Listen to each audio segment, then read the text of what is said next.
Hi, beautiful people. Welcome back to Uproot and Sprout. Thank you so much for watching my videos and supporting me, guys. It means so much to me. Thank you.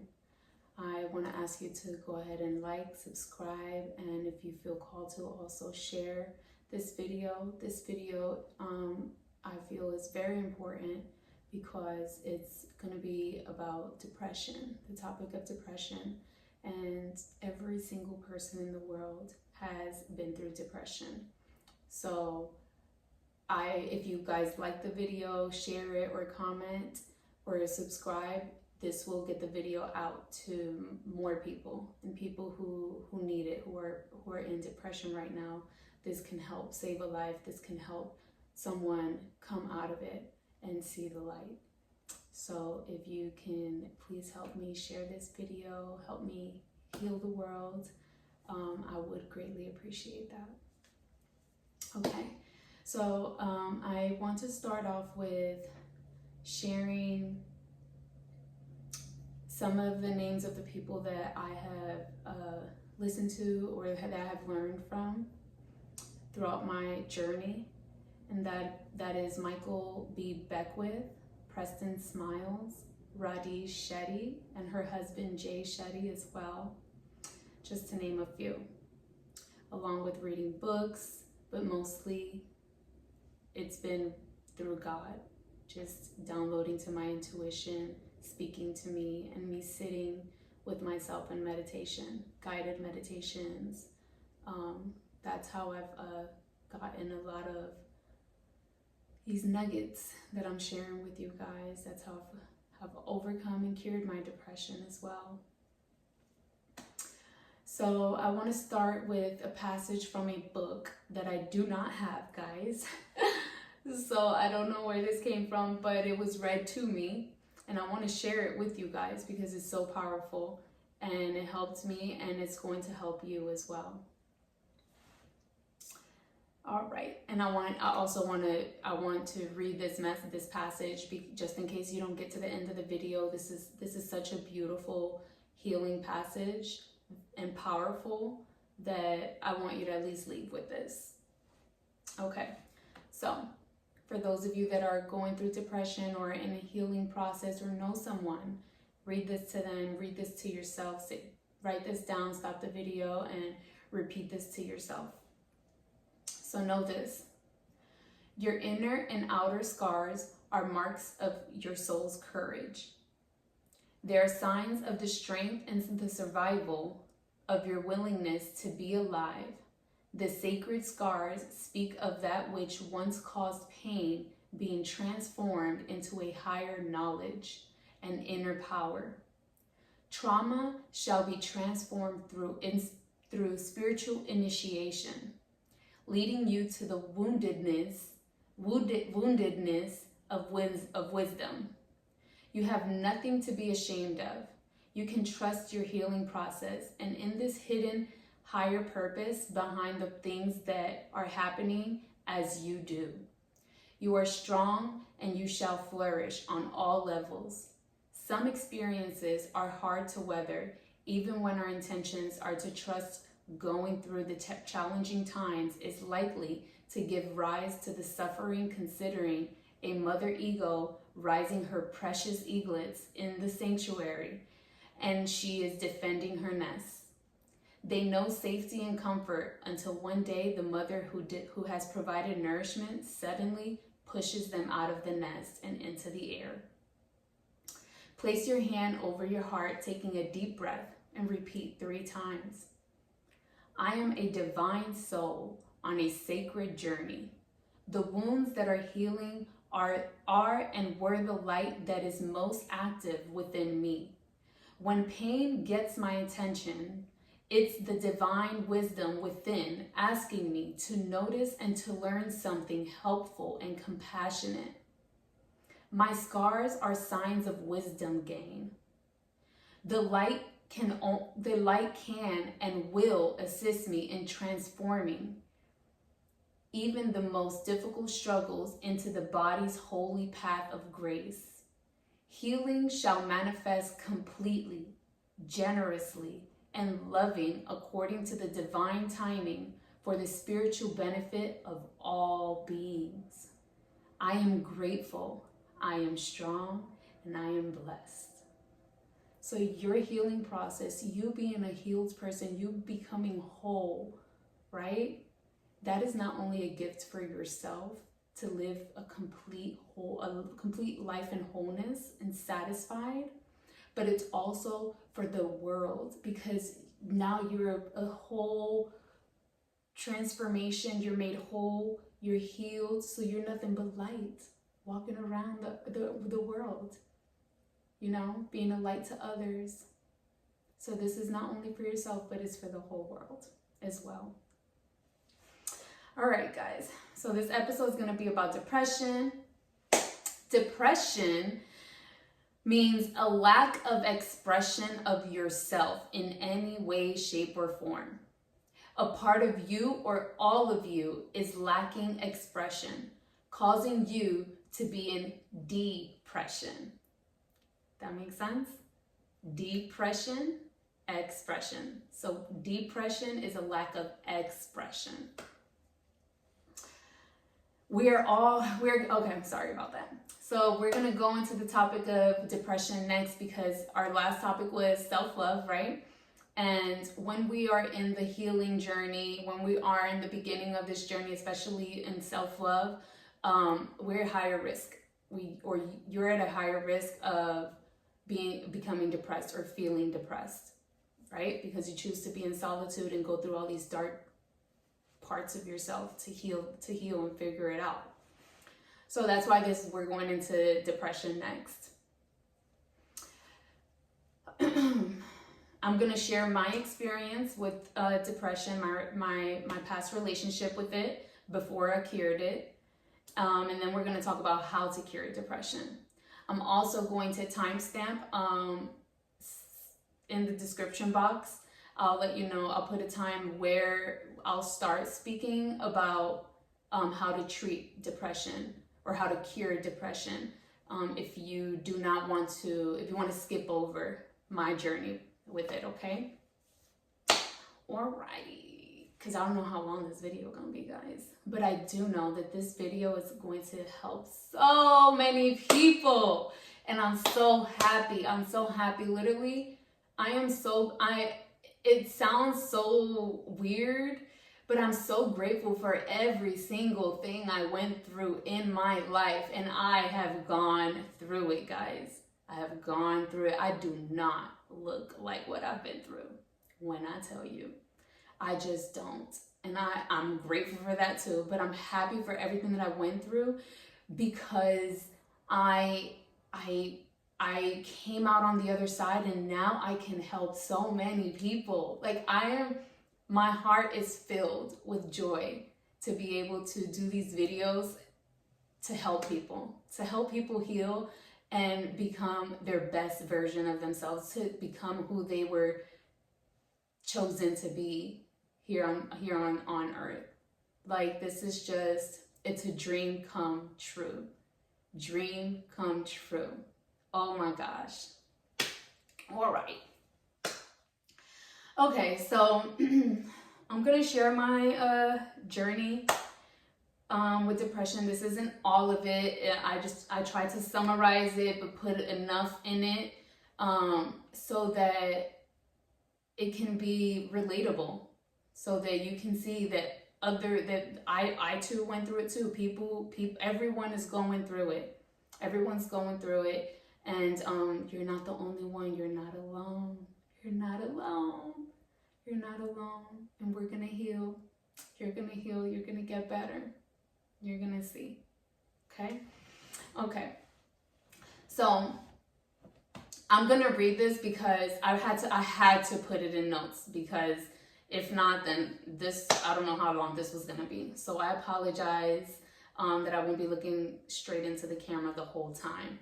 But this needs to get out. This needs to save people, help people, and heal people.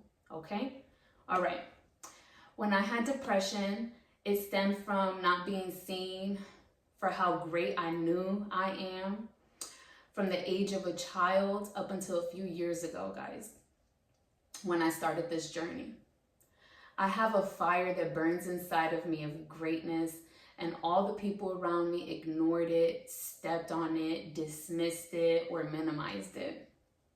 I was not accepted in my family, and I was not accepted in school growing up, society, period. I was always breadcrumbed. I was bullied, picked on, and isolated by my family and by people outside of my family as well.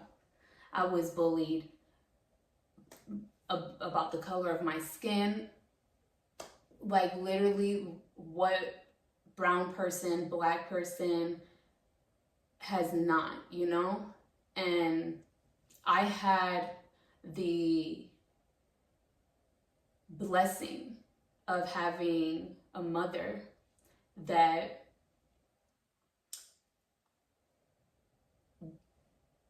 she handled that part of my life so well, so greatly. Just anytime I came to her crying, because, and this was in my family would bully me about my skin complexion.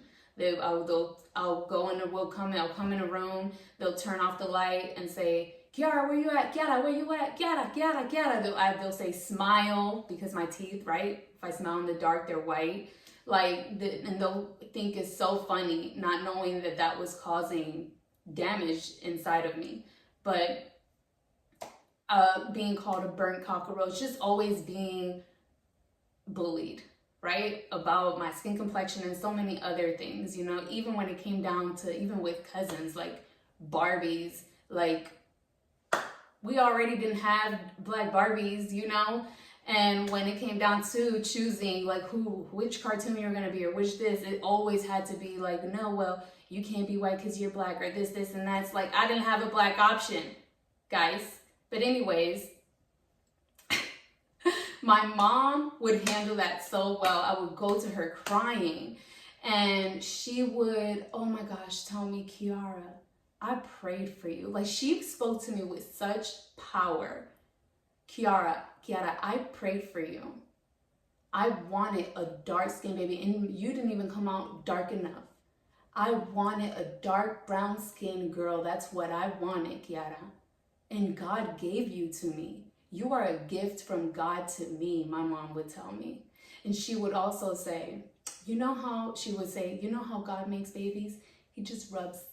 That's all he does. He just rubs and rubs and rubs and rubs until you become a baby. That's what she used to tell me. And she would say, and with you, he just couldn't stop rubbing you. He loved you so much, and you were just so special that he just could not stop rubbing you. And that's where you get your brown skin from. It's the love of God. And my prayer, I wanted you, Kiara. And so, as much as all the bully, all the tragedy, everything that I've ever been through, that's one thing that I did not have a complex with, the color of my skin. I loved being dark-skinned. I loved it, and I loved dark people. I loved brown people. I loved it. I was in love with my skin complexion. So that was one thing that I am so grateful for, that I did not grow up with that complex of my skin complexion. But of course, I did of everything else, of so many other things, right? But so I was picked on and isolated, right? Even by people outside of my family.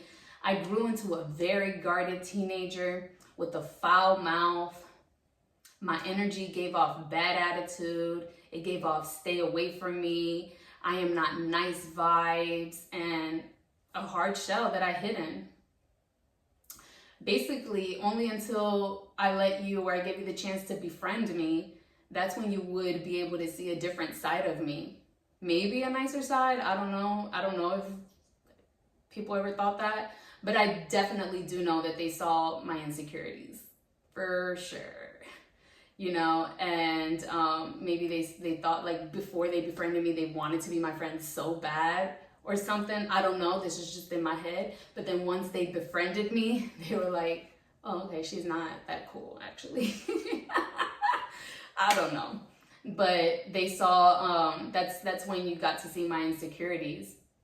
I was loud and obnoxious, just screaming to be seen and heard. Throughout the years, that part of me calmed down because I was embarrassed, you know, like I had friends that would call me out on it, or they'll do like faces when I was like extra loud or being extra or obnoxious. That was the unhealed part of me, screaming for attention. But they were like, you know, are you doing too much for this, and that? And so I calmed that down because I was embarrassed by those looks and by what people thought of me. So growing up in school, later on in school, I would have a reputation of a fighter. And I cannot remember, guys, for real, I cannot remember one fight that I had on my own other than jumping into my brother's fights. That, yes, it's the Leo in me, it's the love and the loyalty in me. I could not stand whether he was winning or not. I was in it too. I could not stand someone being disrespectful to my brother. But so other than jumping into my brother's fights, I gave off that energy so that I would not be messed with, because I was so broken and vulnerable inside. So I was a hard ass on the outside, basically. And I let people believe that. I let my family believe that I had a bad attitude and bad behavior, because they also labeled me with that, with also bad attitude and bad behavior. And I don't remember ever expressing any of that towards them. But that's just my perspective, right? I used it also to my advantage, this badass attitude and bad behavior persona that people created. All of my relationships were toxic as a child and all throughout adulthood. Parental, friendships, partners, and family. They were all toxic. I never had a healthy, balanced relationship all across the board. I was depressed for not being heard when I had an opinion, or for people not giving my life experiences the importance or acknowledgement that it warranted. This led me to having a victim mentality, always needing to prove myself and needing the validation of others. Like literally, I never made a decision on my own. Like even if I still chose what I wanted to do, before I chose what I wanted to do, I went and, what do you think? I would go tell someone the whole story from beginning to the end, or whatever it may be, or this and that, whatever it may be. I would go to someone first, whoever that person was, tell them what it is that I want their opinion on, or whatever it is, and I would need their opinion or their validation. And sometimes I would still stick with my own opinion, my own choice, or sometimes that would just bring me even more down, especially if I wasn't validated, if my feelings weren't validated, or my side wasn't validated. Yes, for sure. So this led me to having a victim mentality. Ultimately living a depressed life due to lack of being able to express myself and be my true self to the core. Many times in my life, I truly felt okay with not existing. I wanted to be gone. I did not want to live. I wished death upon myself solely based on rejection, not belonging, not being accepted, not being loved, not having those things reciprocated from any form of relationship. That's how alone I felt, even around people and friends, because they truly did not love me nor accept me. And the sad part is that I always knew this. I was always aware of this. I was always aware that the people I had around me weren't really my friends. And not only that, they didn't want me around. And that's sad, but I accepted it because I didn't believe in anything better. Or I didn't have anyone else to hang out with. And I didn't want to be alone. Because I didn't love myself. So I'm just I would find myself, if I was alone, I would just find myself sad, oh my gosh, look what they're doing this, they're doing that, and I'm not doing nothing, or this and that. And I didn't know how to be alone. I didn't know how to love myself or appreciate myself. I coped alone and socially with alcohol, and I coped alone with drugs. No one ever knew I was depressed because I did not show it. I was always happy and readily available to be there for everyone and help everyone except for myself. I did not share my depressed state because no one cared. No one showed me that they cared or minimized, or they would minimize or dismiss it whenever I did express any form of depression or any thought or opinion about it. It was just made small. So then I just protected myself mentally and emotionally by not sharing it. I also protected my ego because I knew, as the true lioness that I am, that I would have cut whomever off immediately. And since I did not have any self-worth or respect for myself, I preferred to not put whomever in the position to have to be cut off before I was ready to do so. I would betray myself, basically, just to have a friend, just to not be alone, or whatever that may have been, you know? It could have been a family member, it could have been a partner, whatever. My superpower was letting people think that they had one over on me, letting them underestimate me. This is not a good power because it devalued me, but that's the way I chose to handle it. Now, although I had a relationship with depression my entire life, and I wished that I was dead, there were these special moments, these special times in my life that I had from when I was a child and throughout adulthood, where there would be certain people that would call that special thing out in me. There would be angels, I call them angels, that God would have just to keep that fire from going out in my soul and to keep it burning. It would be random. It would be strangers on the Greyhound bus going to and from New York. I remember I would like sing on the bus, or I would just be myself. I was a kid, and there would be people who would tell my mom, and I would know this because I would overhear them, and that I would put that inside of me, and I still remember till this day. And they would say, she's so special. Like, not all kids are like her. Take care of her, protect her. There would be teachers that would just give me special attention. I had even a teacher that would take me home with her on the weekends. Like, she may build a relationship with my mom, and she would take me home with her on the weekend. I had a principal like that as well. There were just certain teachers as well that were that way towards me. And just throughout school, yeah, there were certain people that saw something special in me and would tell me also. And so those moments, you know, kept me going, and made me feel like, okay, I have a purpose. I have a purpose, and I'm gonna fulfill it. I have a purpose. I'm important. I matter. You know, it made me feel alive.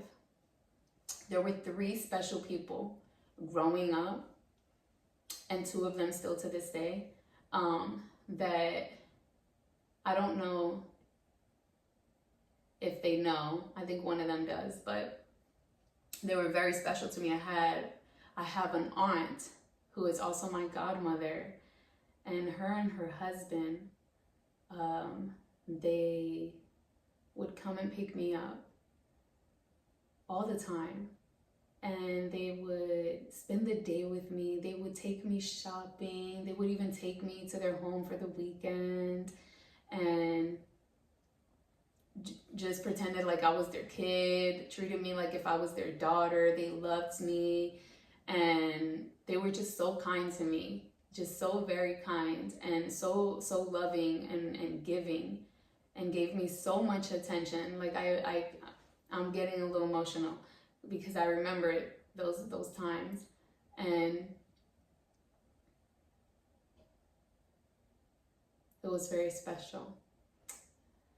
And I felt that it was very special because not only because of the energy that they were giving me and the love, but because they only did that with me. Out of all the nieces and nephews, they would only pick me up. They would only do that with me. They didn't have any kids at the time, and they would only do that with me. So that made me feel especially special, very special.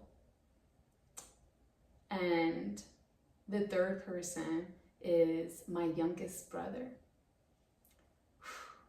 Boy, from when we were young, throughout my teenage years and adulthood, he always reminded me and just of how special I was.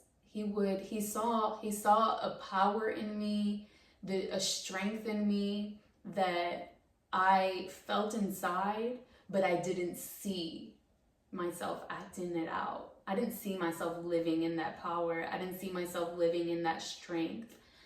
And he would always call it out. Kiara, you're beautiful. My beauty as well. He would tell me that I'm beautiful. He would tell me that I'm fly, that I just have this style. I can pull anything off. And although I would put on these clothes and feel great, I would try hard. I would feel like it wasn't effortlessly. I felt like I was trying hard putting this stuff together. And he would like say, no, like no one's like you. No one is like you, Kiara. And so he would call out my beauty. He would, if I was down, especially my teenage years, he'll be like, Kiara, you're so fly. Like all the guys like you. You don't know, but they do. And they're just intimidated by you because you're so hard. I told y'all I had this like hard shell.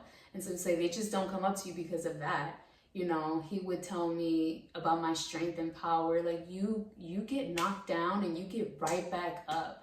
And you don't just get up, you get up stronger and better. Like you are a beast. Like he would hype me up, and he still does. Like he sees the goddess in me even when I don't see it. He saw in me the things that I felt, all the special stuff inside of me that I felt, that fire that burned in my soul, but I didn't act it out.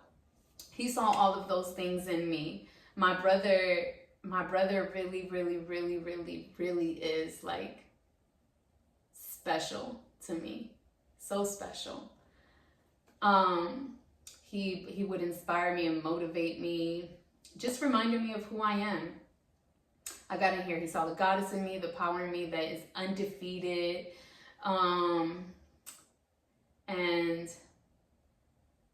just motivated me. The flame in me may have gone down at times, but my soul continued to burn through every single stage of depression, keeping me alive.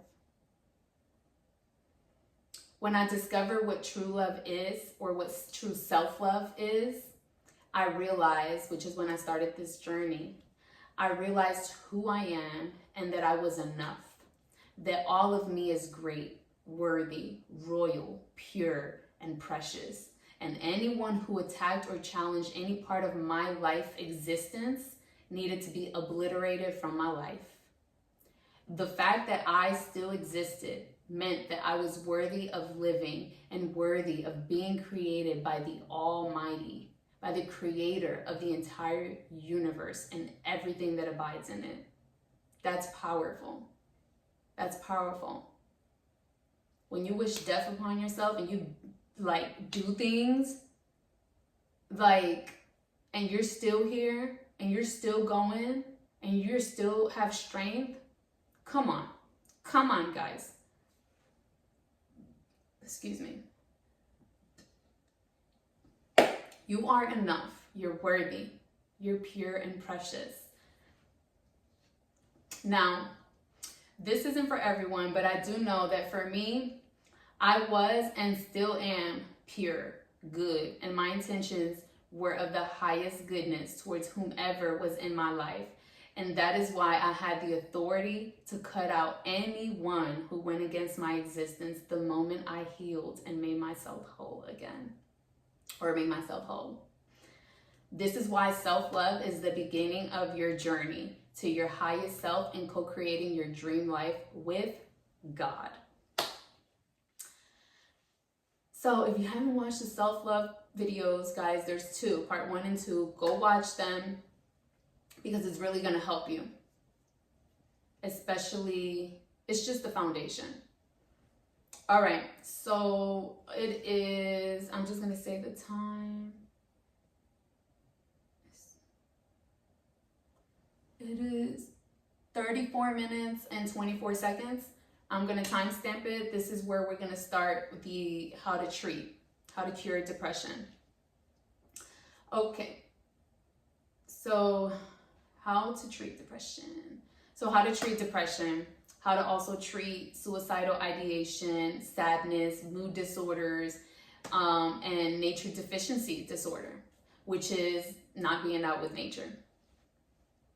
So first, your ability to combat and cure depression depends on how much of your strength and willpower you're willing to put in. Are you willing to fight for yourself no matter how hard or how dark it gets? It depends on your mental state. It depends on your support system as well. Are they really supportive? Are they? Or are they against you? That's why if you go back to self-love videos, it's best to just do this alone. Just do it alone. Tell your friends, tell your family you need some time off. You will text them and call them when you're ready. And it may take some months. It may take, just tell them that. But if they're really, some people really have like supportive people in their lives, you know, so that won't hinder the process, and that would be great. And your ability, do you have your ability to free yourselves from the physical material world? Also has, that also plays a huge role. Are you able to separate yourself from the physical material world? No, you're not. This isn't going to be a forever thing. Like, you'll get back to the world, you know, and do the things that you love that are of the world.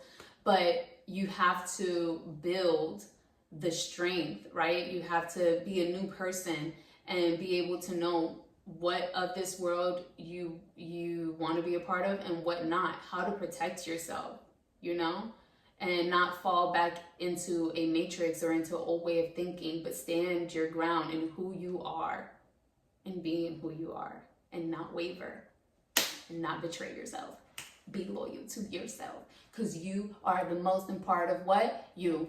It's just you. You're the most important part of everything. You. Okay? Period.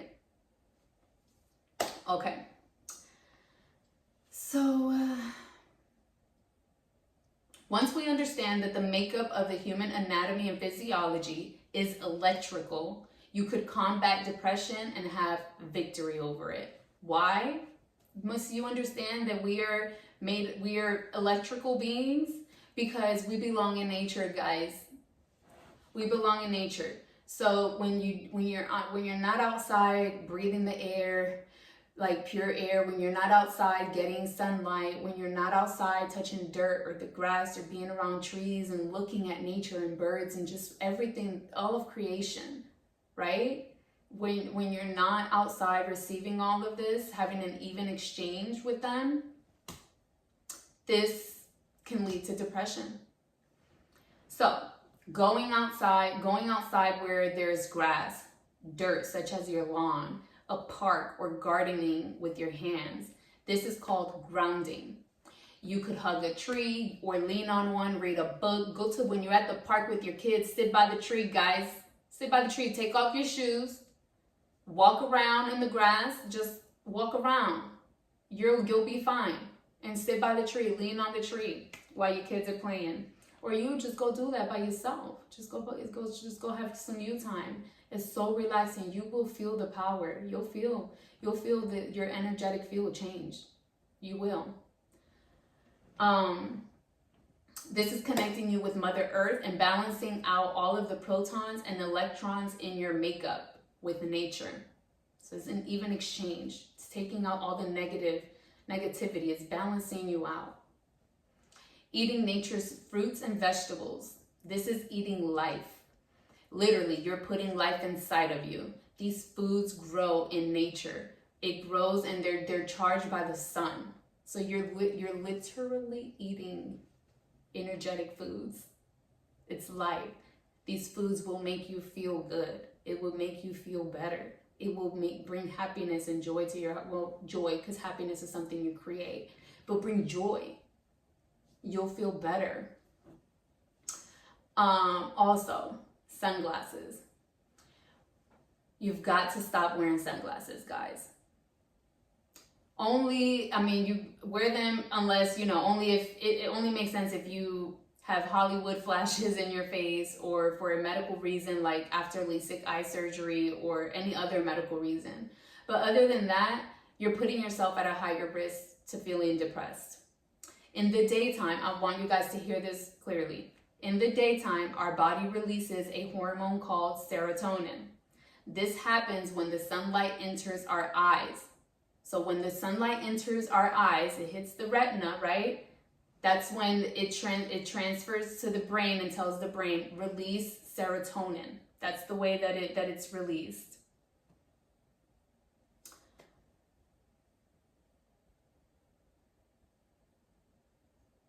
I just said that. It then stimulates the brain to release serotonin.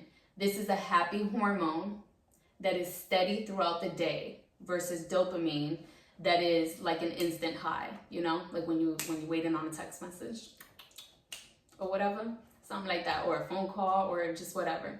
Like that's a dopamine hit. Serotonin is late. It's just late and it's steady throughout the day, and it's healthy for you. It's healthy for you. When you wear sunglasses, you're inhibiting the release of serotonin. The darkness will stimulate the brain to then, the darkness going through the retina, right? The shadow, the shade, the darkness, it goes through the retina and then informs the brain and stimulates the brain to then release melatonin instead.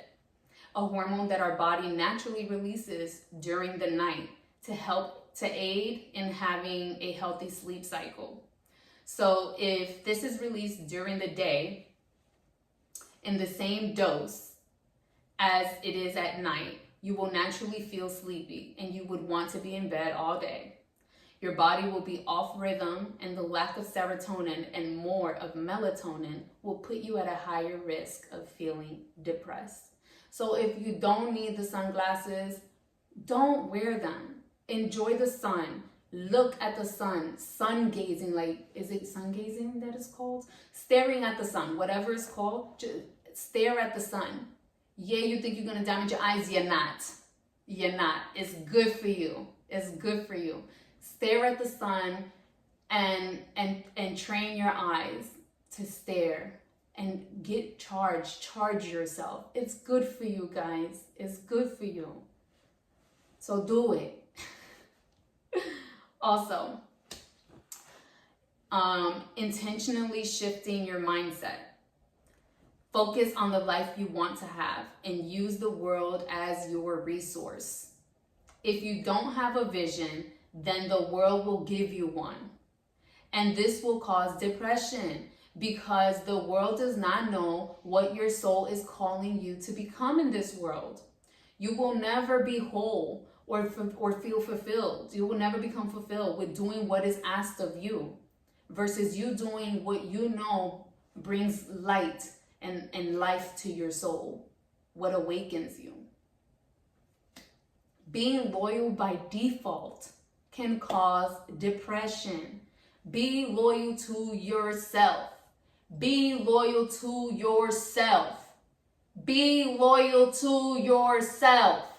Be loyal to you, yourself first. Self-love and self-respect to you first and foremost.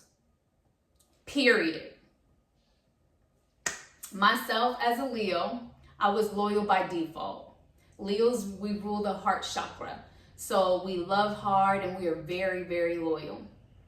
But I learned the importance of being loyal to my soul first, and then only to those who reciprocate my loyalty. Instead of walking around here being loyal to every single person in my life like how I was. And then it was like a tug of war also. And then this thing like, am I being fake or am I not? And this is just this battle inside of me. And then the other person's is not, they're not even showing you the same love, respect, or anything. And I'm over here trying to be just 100%. No. If you're not 100% to me, I'm not 100% to you. And as a matter of fact, you won't even be in my life. I will know how to treat you. Punto. Period. That's it. When it comes to that. So I also have here, that alone, being loyal to myself, realizing this, really, that released me from so many people and things in my life, allowing freedom to flow in effortlessly. It just flew in. I was just free. Freedom. I was just free. I freed myself from all of these cords I was connected to, all these people I was connected to for no reason. Well, for no good reason. You know, so once I cut those cords off, once I cut those peoples off, those bad habits, all those, I was free. And you will be too. Freedom. It is amazing. There's nothing like it. Another thing, music. Choosing wisely what you are listening to. Is it helping you? Is it getting you out of a depressive state? Or is it keeping you in it? Only you would know. So listen to your body. Choose to listen to music that makes your light shine brighter. That brings out the power in you, within you. Not music that empowers you, but that brings out the power that is within you already because you were born with power. Okay? The same God that created me and all the universe created you too. And he's powerful. And his power is within each and every one of us. We're sons and daughters and queens and kings of God. We're gods out here. Like, come on. The power's inside of you. So you just need to listen to things, look at things, and surround yourself with things and people that will only bring out the power that's within you. You don't need to be empowered.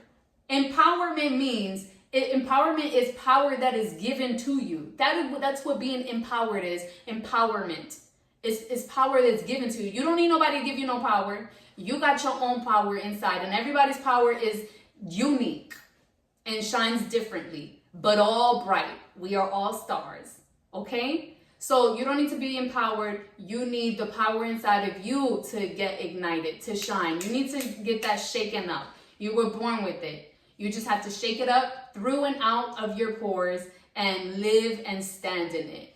Period. Punto. Punto, punto, punto. I'm getting excited. Okay.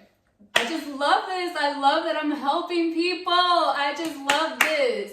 I love this. Like, shout out to all you guys that are doing the work, that are interested, that have made it this far into the video. Like, shout out, because it's not easy. It's not easy, yo. I know it. Okay, another thing is watching podcasts. I changed what I was watching, or watching podcasts is another thing that helps me. What type of podcast matters, guys? So I changed what I was watching to do things, to things that added knowledge to me, right? That added value to my life, gave me knowledge and added value. There we go. Inspirational movies, motivational speeches, people that have been in darkness and have gotten out of it. Like, how did they, like, all that's what I started to watch. And you go through these phases. There are phases like in depression where you, like, if it's like, what the easiest thing that we could talk about that everybody goes through is like heartbreak, right? Sometimes, like, you got to listen to some music that is just saying what you feel, right, towards that person. It's okay.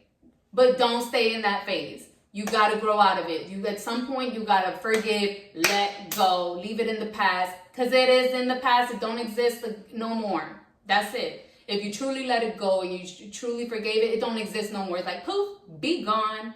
That's it. So move on to more happy, upbeat music, or whatever type of music that brings out the power that's already instilled within you when you were born.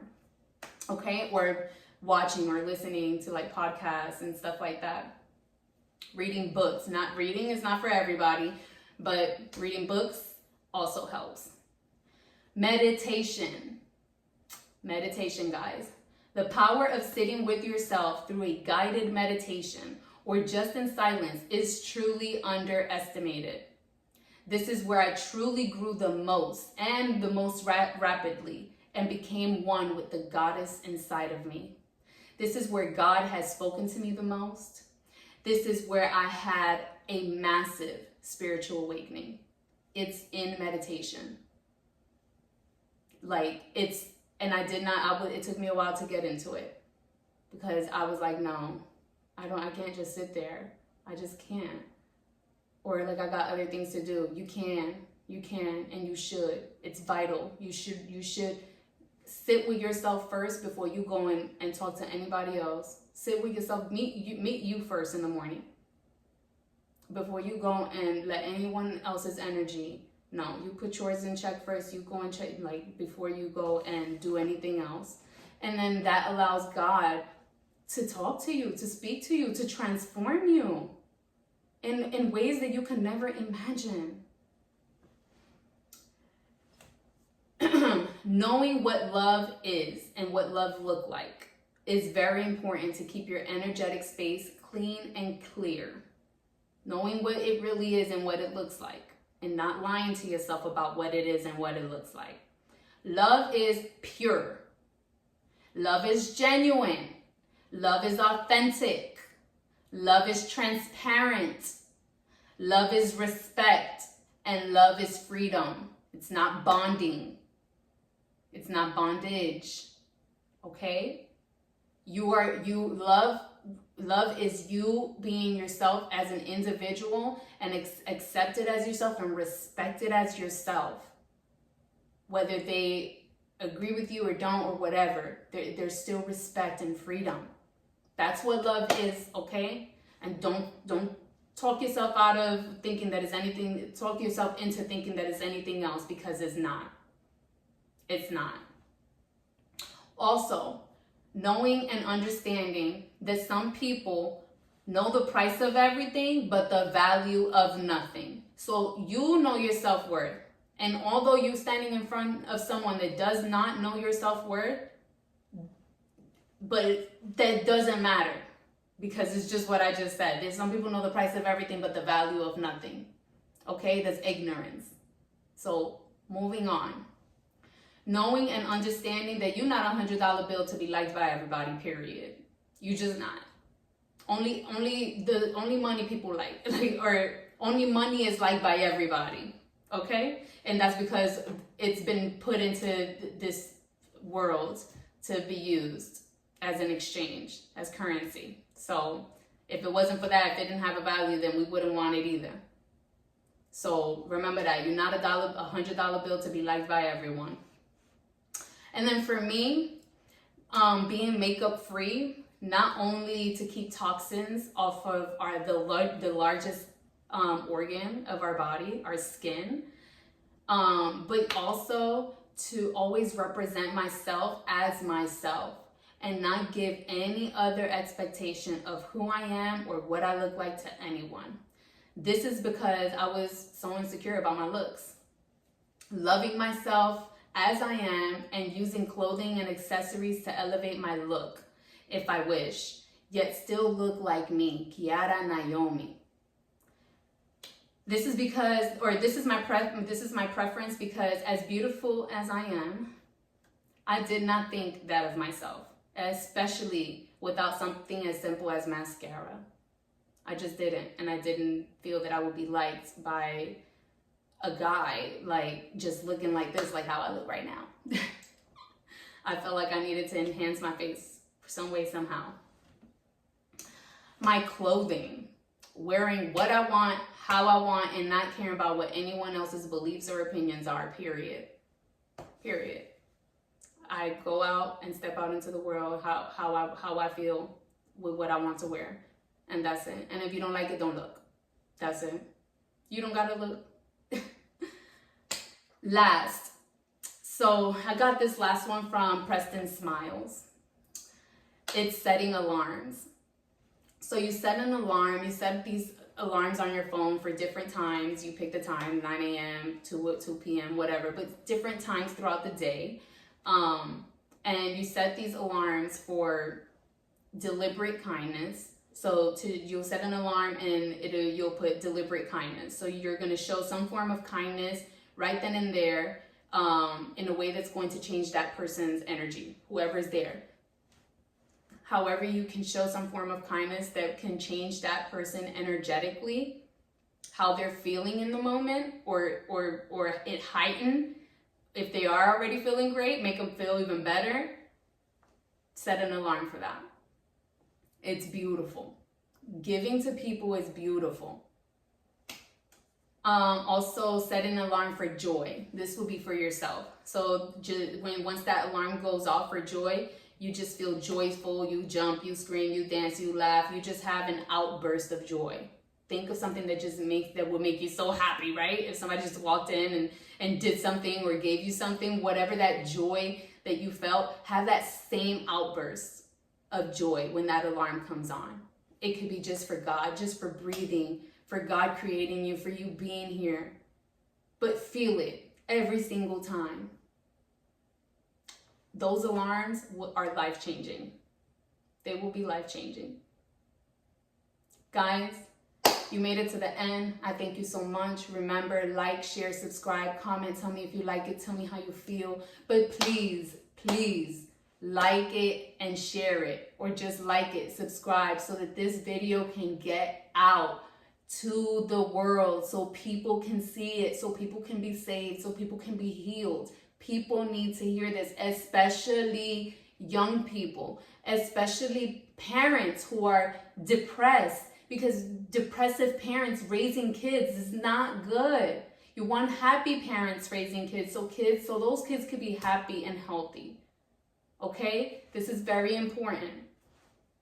Thank you so much for supporting me and coming back to watch Uproot and Sprout. Until next time.